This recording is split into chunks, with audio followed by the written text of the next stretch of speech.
السلام عليكم ورحمة الله وبركاته. أنا أرحب بكم جميعا ترحيبا حارا بهذه القناة المفيدة، وأتمنىكم جميعا بخير تماما والحمد لله رب العالمين. اليوم نحن نقوم بالمناقشة عن الأسئلة لكتاب المقدمة لابن خلدون. وقبل كل شيء، إذا أنتم جدد في هذه القناة بالإمكان أن تشتركوا في هذه القناة للنوتيفيكيشن للفيديوهات الجديدة. if you are new in this channel, please subscribe this channel and press the bell icon to get the upcoming new notification of the new videos. তো আজকে আমরা আল মুকাদ্দিমা এই গ্রন্থের উপরে প্রশ্নোত্তর, কিছু গুরুত্বপূর্ণ প্রশ্নোত্তর নিয়ে আলোচনা করব। এই মুকাদ্দিমা এই গ্রন্থটি যেটি এসএসসি এসএসসি এক্সাম মানে এই এক্সামের সিলেবাসের অন্তর্ভুক্ত, যেটি অত্যন্ত গুরুত্বপূর্ণ একটি গ্রন্থ, যেখান থেকে প্রশ্ন আসার সম্ভাবনা প্রবল। তাই দেরি না করে আমরা এই নিয়ে আলোচনা করব। আর ম্যাটেরিয়ালস পেতে, যে ম্যাটেরিয়ালসগুলো আমি শেয়ার করব, সেগুলো পেতে আপনারা ডিসক্রিপশন বক্সে টেলিগ্রামের লিঙ্ক প্রদান করা রয়েছে, সেই লিঙ্কে ক্লিক করে সেই টেলিগ্রাম চ্যানেলে জয়েন হতে পারেন। সেখান থেকে ফ্রি অফ কস্ট যা ম্যাটেরিয়াল শেয়ার করব সেগুলো আপনারা পাবেন সেখান থেকেই। তো শুরু করা যাক। প্রথম কোশ্চেন এখানে বলা হচ্ছে যে হু রোট আল মুকাদ্দিমা, কিতাবুল মুকাদ্দিমা, এই যে মুকাদ্দিমা গ্রন্থটি এটা কে লিখেছেন? তো সঠিক উত্তর হচ্ছে ইবনে খালদুন লিখেছেন। তারপরে দ্বিতীয় নম্বর question, what is the theme / topic of the book Al Muqaddimah, অর্থাৎ এই মুকাদ্দিমা গ্রন্থের টপিক কি? তো এখানে উত্তর হিসাবে এখানে শুধু আমি উত্তরটা সিলেক্টও করে দিয়েছি। উত্তর হবে ইলমুল ইজতেমা, অর্থাৎ অপশন সি হচ্ছে সঠিক উত্তর। ইলমুল ইজতেমা হচ্ছে সঠিক উত্তর হয়ে যাবে।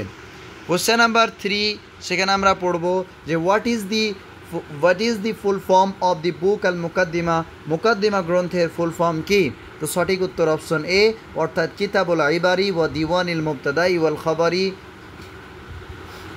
খাবারি আইয়ামুল আরব ওয়াল আজমি ওয়াল বারবারি ওয়ামান আসারাহুম মিন দাবি সুলতানিল আকবর। তো এখানে ওয়াল খাবারি ওয়া আইয়ামিল আরব হবে। তো এটি হচ্ছে সঠিক উত্তর, অপশন এ হচ্ছে সঠিক উত্তর। এই বইটার পুরো নামটা অত্যন্ত গুরুত্বপূর্ণ। পরবর্তী কোশ্চেন আমরা চলে যাব। Question number 4, how many chapters are there in the book Al Muqaddimah, অর্থাৎ মুকাদ্দিমা গ্রন্থে কয়টি বাব রয়েছে? তো সঠিক উত্তর হচ্ছে সিত্তাতু আবওয়াব, 6টি বাব রয়েছে। অর্থাৎ এই বইটার আসল নাম হচ্ছে কিতাবুল ইবার। এই বইটি মূলত 3টে বড় বড় খণ্ডে বিভক্ত, এবং তার মধ্যে মুকাদ্দিমা, এটি হচ্ছে মুকাদ্দিমাটা বেশি মাশহুর হয়েছে মানুষের কাছে, এবং এই মুকাদ্দিমার মধ্যে 6টা চ্যাপ্টার্স আছে, 6টা বাব রয়েছে, যেটা এই প্রশ্নে জিজ্ঞাসা করা হয়েছে। পরবর্তী কোশ্চেন আমরা চলে যাব যে when was the book Al মুকাদ্দিমা published, অর্থাৎ এই যে মুকাদ্দিমা গ্রন্থটি কখন পাবলিশড হয়েছে? তো সঠিক উত্তর হচ্ছে অপশন বি, 1377 খ্রিস্টাব্দে এই বইটি পাবলিশ হয়েছে। পরবর্তী কোশ্চেনে চলে যাব, where was Ibn Khaldun when the book Al Muqaddimah was written, অর্থাৎ ইবনে খালদুন কোথায় ছিলেন যখন এই মুকাদ্দিমা গ্রন্থটি তিনি লিখছিলেন, তখন কোথায় ছিলেন? তো সঠিক উত্তর হচ্ছে বিকালাআত ইবনে সালামা, কালাআত ইবনে সালামার কালাআতে বা দুর্গতে তিনি অবস্থিত ছিলেন, সেখানে ছিলেন। পরবর্তী প্রশ্নে চলে যাব, what topic is discussed in first chapter of the book Al Muqaddimah, অর্থাৎ মুকাদ্দিমা গ্রন্থের প্রথম চ্যাপ্টারে প্রথম বাবে ইবনে খালদুন তিনি কোন বিষয়ে আলোচনা করেছেন? তো সঠিক উত্তর অপশন বি, হিউম্যান সিভিলাইজেশন, অর্থাৎ আল উমরানুল বাশারি, হিউম্যান সিভিলাইজেশনের ওপরে তিনি কথা বলেছেন। পরবর্তী কোশ্চেনে চলে যাব, what topic is discussed in chapter 2 of the book Al Muqaddimah, second চ্যাপ্টারে কী বিষয়ে আলোচনা করেছেন? সেটি হচ্ছে option 2, option A, nomadic civilisation, অর্থাৎ আল উমরানুল বাদাবি, অর্থাৎ যাযাবরের যে সভ্যতা, সেই সব সম্পর্কে ইবনে খালদুন তিনি আলোচনা করেছেন। Question number 9, what topic is discussed in chapter 3 of the book Al Muqaddimah, অর্থাৎ মুকাদ্দিমা গ্রন্থের 3য় চ্যাপ্টারে ইবনে খালদুন তিনি কী বিষয়ে আলোচনা করেছেন? তো সঠিক উত্তর হচ্ছে স্টেটস, মানে হচ্ছে আদ-দুয়াল, দ্য খলিফাত, মানে আল খেলাফা, মোনার্কি, রাজা বাদশাহ, এসব সম্পর্কে তিনি কী করেছেন? আলোচনা করেছেন। Question number 10, What topic is discussed in chapter 4th of the book Al-Muqaddimah? চতুর্থ চ্যাপ্টারে কি বিষয়ে আলোচনা করেছেন ইবনে খালদুন? তো সঠিক উত্তর হচ্ছে অপশন ডি, আরবান সিভিলাইজেশন, অর্থাৎ শহরের সভ্যতা সম্পর্কে তিনি আলোচনা করেছেন। পরবর্তী কোশ্চেন আমরা চলে যাব যে what topic is discussed in chapter 5th of the book Al Muqaddimah, অর্থাৎ মুকাদ্দিমা গ্রন্থের পঞ্চমতম অধ্যায়ে ইবনে খালদুন তিনি কী বিষয়ে আলোচনা করেছেন?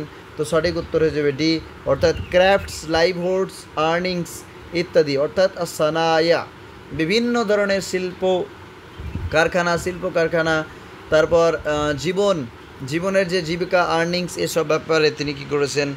আলোচনা করেছেন। পরবর্তী কোশ্চেন যে what topic is discussed in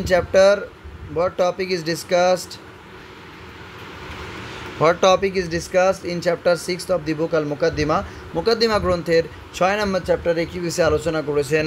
তো সঠিক উত্তর হয়ে যাবে option D, knowledge and its acquisition. হ্যাঁ, বিভিন্ন জ্ঞানের ব্যাপারে তিনি আলোচনা করেছেন। Question number 13, from where is this line আলহামদুলিল্লাহিল্লাযী লাহুল ইজ্জাতু ওয়াল জাবরুত ওয়া বিয়াদিহিল মুলক ওয়াল মালাকুত ওয়া লাহুল আসমাউল হুসনা এক্সট্রাক্টেড? এই লাইনটা কোথা থেকে নেওয়া হয়েছে? তো এটা নেওয়া হয়েছে কিতাবুল মুকাদ্দিমা ইবনে খালদুনের যে মুকাদ্দিমা গ্রন্থ থেকে নেওয়া হয়েছে। পরবর্তী কোশ্চেনে চলে যাব, what is the full name of Ibn Khaldun? Ibn খালদুনের পুরো নাম কি?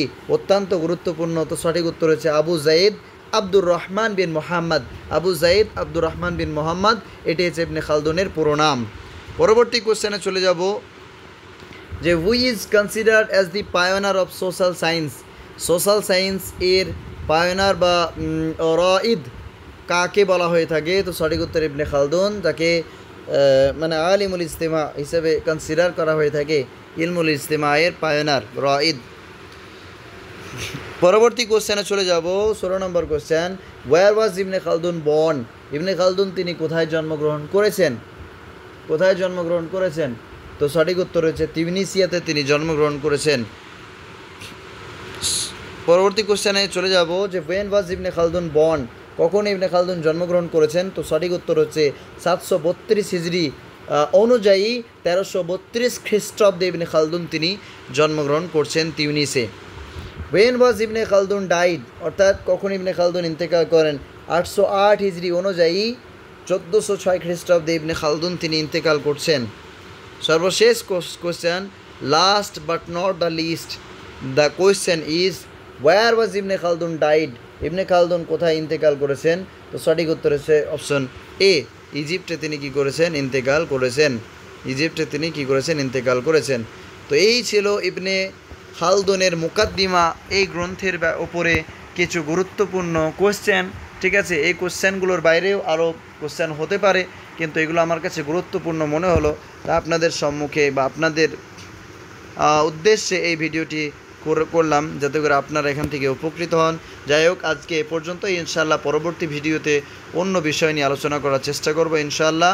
তাহিয়াত আহমদ শাওকির যে 10 লাইন মতো কবিতা রয়েছে, সেই 10 লাইন কবিতা আলোচনা করব এবং আস্তে আস্তে যতটা পারা যায় আপনাদের সহযোগিতা করবে ইনশাআল্লাহ। তো জাযাকুমুল্লাহু খায়রান ওয়া আহসানাল জাযা। আসসালামু আলাইকুম ওয়া রাহমাতুল্লাহি ওয়া বারাকাতুহু।